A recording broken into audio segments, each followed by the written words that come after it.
So we want to work a few more examples of solving quadratic inequalities. So we have a number 3 here. X squared is greater than or equal to 3x minus 5. So the first step is to rewrite it. Rewrite it so that we have 0 on one side. So let's see. I want to subtract 3x from both sides.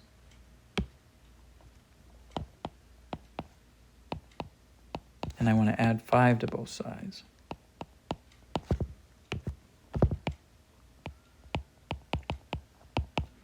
That gives me what? X squared minus 3x plus 5 on the left. That's going to be greater than or equal to. On the right, we're going to have 0. If you're going to think about the left-hand side as a function, y equals x squared minus 3x plus 5, and we're going to find the x-intercepts of that function. Find x-intercepts of this function. Y equals x squared minus 3x plus 5. So how do you find x-intercepts? You set y equal to 0. So you'll have 0 equals x squared minus 3x plus 5. Now if you tried to factor the right-hand side, it wouldn't factor. It would not factor. So what can you do if you can't factor? You can always use the quadratic formula. Remember, the quadratic formula is x equals minus b plus or minus the square root b squared minus 4ac over 2a. And here a is the number in front of the square term, it's 1. B is the number in front of the x term, it's negative 3. And c is the constant, it's positive 5. So we're going to plug those numbers into our quadratic formula. We're going to have minus negative 3 plus or minus the square root of negative 3 squared minus 4 times 1 times 5 all over 2 times 1.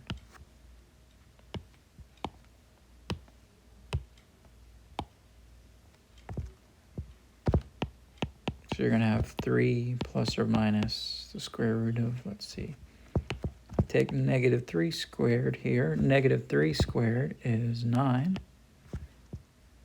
And then over here I'm going to take negative 4 times 1 times 5. That's going to give me minus 20.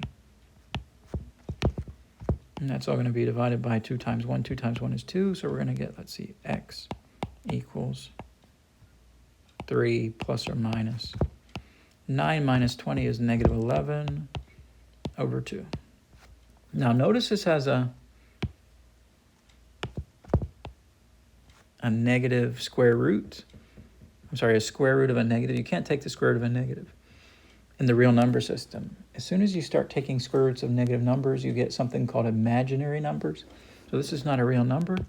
So since this is not a real number, we don't have an x-intercept. We don't have any x-intercepts. So there are no x-intercepts because there are no real solutions to this quadratic equation. So no x-intercepts. So what that means is our function never hits the x-axis. Our function never hits the x-axis.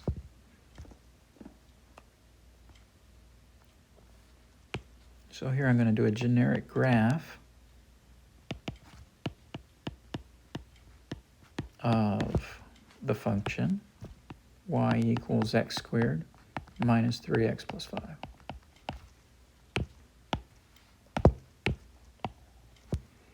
So here's my x-axis. Now, what does it mean if there are no x-intercepts? Well, first of all, realize if there are no x-intercepts, the graph is never hitting the x-axis. It never crosses, it never touches the x-axis. Now, if you look at the leading coefficient, the leading coefficient of the square term is a 1. So that means the graph opens upwards. So we have a parabola opening upwards. So is it possible for the parabola to be down here at all, below the x-axis at any point? Well, if it were, the parabola would go upwards eventually and it would hit the x-axis. But that can't happen, right? It's impossible for the parabola to hit the x-axis because we have no x-intercept, so that can't happen. So what's another possibility? Could our parabola maybe just barely touch the x-axis? Could it have its vertex lying on the x-axis like that? No, because there would still be an x-intercept. So that only leaves one possibility for our parabola that's opening upwards. That means our parabola has to be strictly above the x-axis. So our parabola has to lie above the x-axis. It can never touch the x-axis because there are no x-intercepts. All right. So that's our graph, a generic graph. It's a parabola that never hits the x-axis. So now we want to ask the question,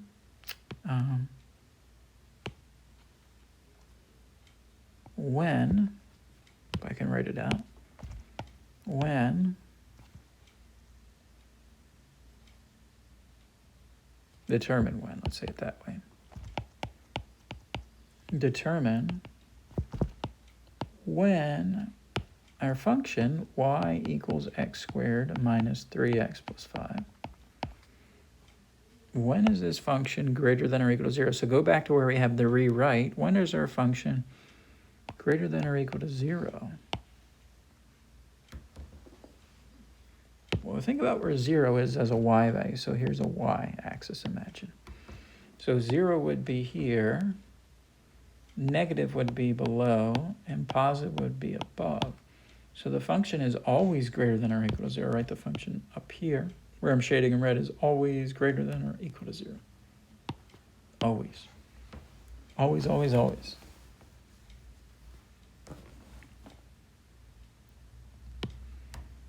So if I go along the intervals along the x-axis, that would be from here to here.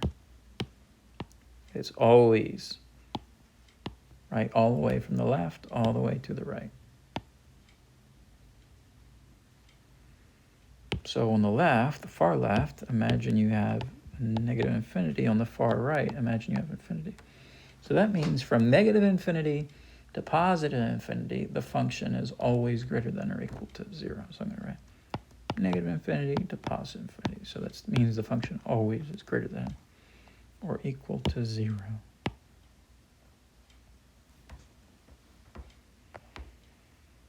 All right, let's do another example. What this is saying is basically I can plug in anything for x. I can plug in any real number for x. From negative infinity to positive infinity, I'm always going to get this to be a correct inequality. This inequality will always be true. Number 4. Okay, another problem.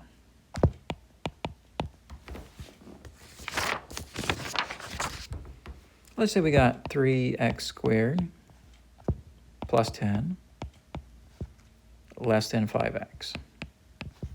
The first thing to do is to rewrite this. How do we rewrite this? We get 0 on one side. How do we get 0 on one side? We subtract 5x from each side. That'll give us 3x squared minus 5x plus 10 is less than 0. So step 2 is to focus on the function part here, where I'm underlining in green. Find the x-intercepts of the function part.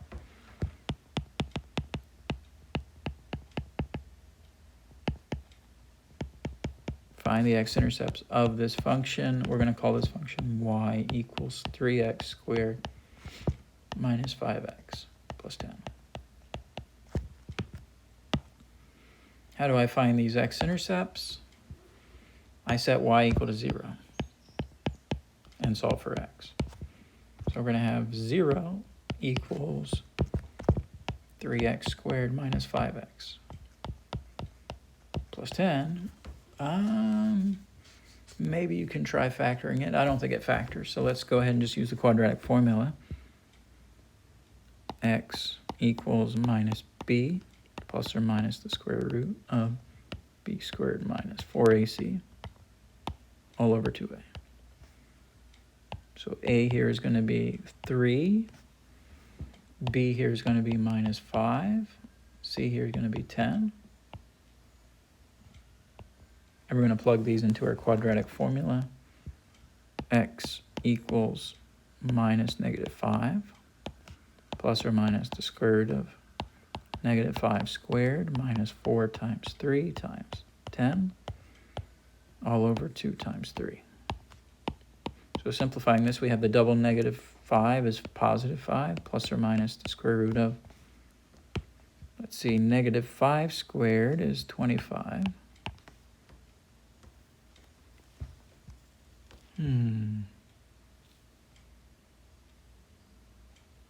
What else? Okay, I'm going to do, it's in yellow here. I'm going to multiply those. Negative 4 times 3 times 10, that's negative 120. And that's going to be over 2 times 3 is 6. So we're going to have x equals 5 plus or minus. So the square root of, what's 25 minus 120? 25 minus 120 is minus 95 all over 6. So here we have another square root of a negative number, which you can't do in the real number system, right? It's no real number there. That's not a real number, so we're going to say there are no x-intercepts again. So if it had come out to a real number, we would have x-intercepts, but it doesn't. It comes out to imaginary numbers, so there are no x-intercepts. All right, so let's see if we can do a generic graph of our function, which is y equals 3x squared minus 5x plus 10.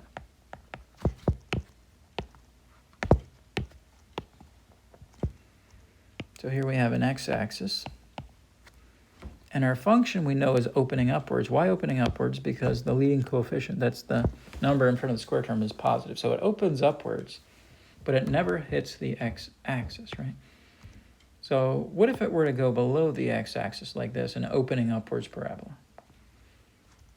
Well, if it went below the x-axis, it would eventually have to come up and hit the x-axis. So that can't happen because we have no x-intercepts. What if it lied right on the x-axis, the vertex? Well, that couldn't happen because then you'd have just one x-intercept, which we don't have any. That means it has to remain above the x-axis at all times, the parabola. Okay, so that's our generic graph. So now we're going to solve the inequality. Determine when the function y equals 3x squared minus 5x plus 10. What did our rewrite say? When is that less than 0, right? When is that less than 0? When is it less than 0? Well, let's see along the y-axis. 0 would be right here in the middle. Positive would be up here. Negative would be down here. So when is it less than 0? Well, it would be less than 0 down here in this region when it's below the x-axis, but it's never down there. So when is the function negative? It's never negative. Never. It's never a negative function, right? It's always positive. So we call that the empty set, and we write it like this. We put it looks like a 0 with the slash through it. That's called the empty set. So that's the set that has no solutions. That's the set that doesn't have any solutions at all. So there are no solutions to this inequality. So I'll write that in parentheses, no solutions to this inequality. So what that means is if I plug any number in for x, this inequality is never true. There's nothing that makes this inequality true. It's always a false inequality, always, for whatever I plug in for x. Because that function never goes negative. It always stays positive. All right, we got one more problem, it looks like. What was that? 4. Let's do number 5. Number 5 is 5x squared plus 2x is, I can't read, yeah, less than or equal to 2. So to solve this inequality, we're going to first rewrite it. So we have 0 on one side. So to get 0 on the right side, let's subtract 2 from each side, where we'll have 5x squared, oops, should be in blue, plus 2x minus 2 is less than or equal to 0. So I'm going to focus on the left-hand side. 5x squared plus 2x minus 2 is a function. I'm going to find the x-intercepts of that function. Find the x-intercepts of y equals 5x squared plus 2x minus 2.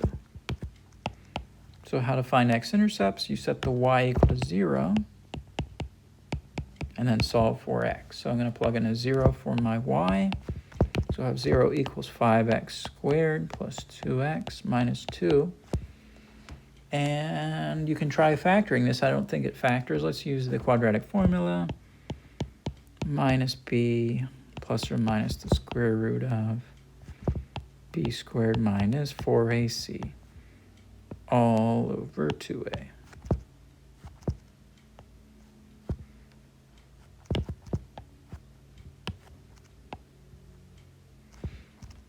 Okay, so a here is the number in front of the square term, it's the 5.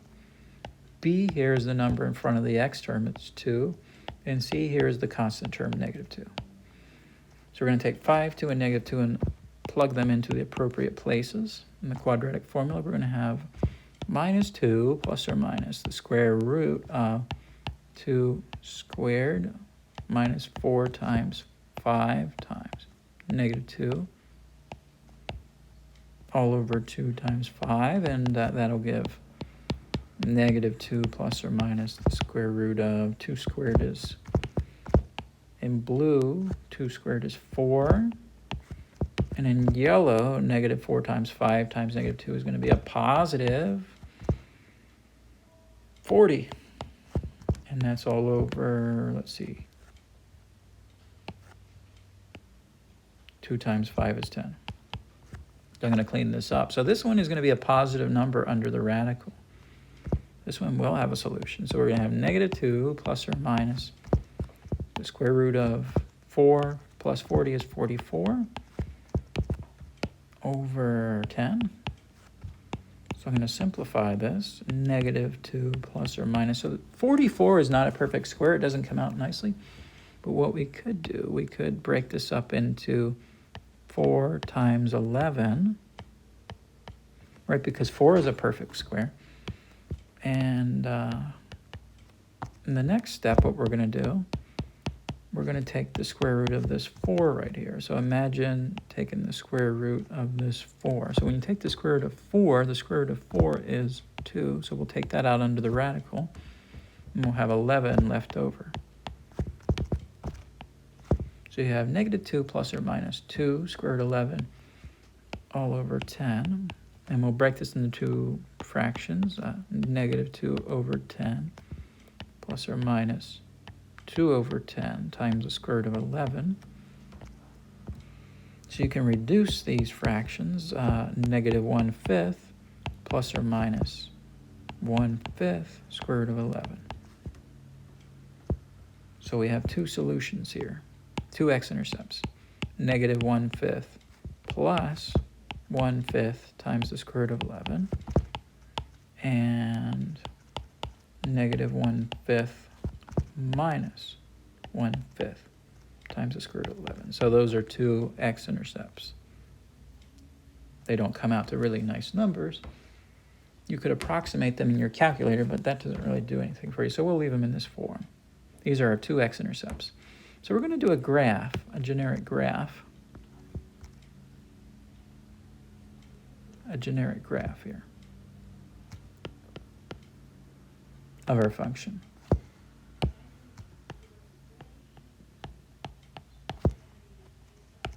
A generic graph of y equals 5x squared plus 2x minus 2. Right, this was our green function. So I'm going to make an x-axis, and I'm going to put down my two x-intercepts. I'm going to put the negative one first, negative 1/5 minus 1/5 square root of 11. That's the negative one. I'm going to put down the positive one, negative 1/5 plus 1/5 square root of 11. And then I'm going to graph my function. My function is going to hit those x-intercepts And since it has a leading coefficient of 5, that's the number in front of the square term, since it's positive, it's going to open upwards, the parabola. That wasn't a good parabola. Let's try it one more time. Okay. And what we want to do finally, we want to solve the inequality. So we see where it says rewrite back here, rewrite. We want to solve that inequality. So we're going to determine when the function 5x squared plus 2x minus 2 is less than or equal to 0. When is it less than or equal to 0? So if you imagine 0 here along the y being in the middle, up top the positive and down bottom the negative, the function is less than or equal to 0 in here. So it's less than 0 here and equal to 0 right here along the x-axis. So imagine that's this interval right here I'm going to do in yellow.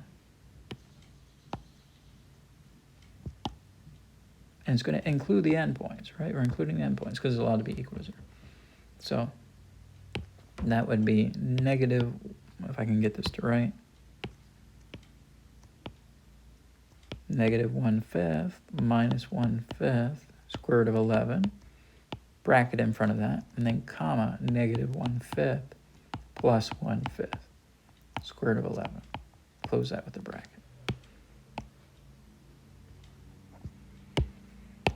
All right. So that's saying if we take any number in between those numbers and plug them into the inequality, then the inequality will be true. Or if we take any of those endpoints in that interval, plug them into the inequality, it'll be true. All right, so that's it for quadratic inequalities.